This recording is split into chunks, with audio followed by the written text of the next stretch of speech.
In a quiet household, a young boy often watched his father raise his voice at his mother.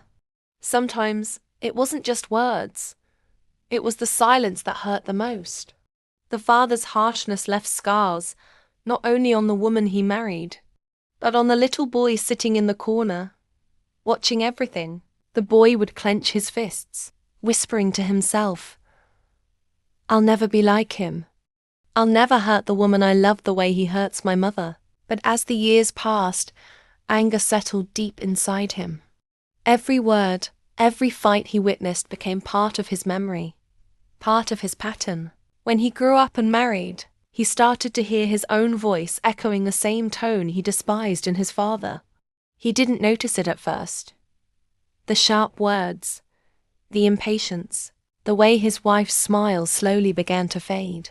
One day, in the middle of an argument, his little son walked into the room. The boy's wide eyes froze him. He saw himself, years ago, standing in that same spot, watching his father. In that moment, he realized something chilling. If he didn't break this pattern, his son would inherit it.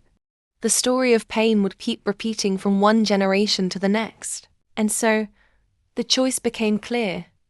Either keep living in the shadow of his father, or step into the light of change, learning love, patience, and healing for the sake of his own family. That change doesn't happen overnight.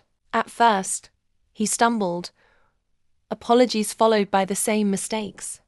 His wife, weary and broken, wondered if he would ever be different. Then one night, unable to sleep, he sat by his son's bed. Watching his child breathe softly, he remembered his own boyhood pain.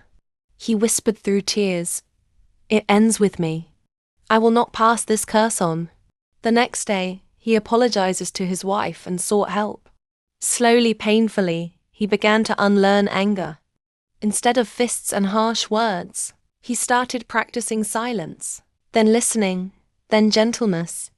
It wasn't perfect, but his family began to see the cracks of light breaking through the old darkness. Years later, that same little boy, now older, would look at his father not with fear, but with respect. He would tell his friends, "My dad isn't perfect, but he chose love. He fought to change what was handed to him. And because of that, I know how to love too."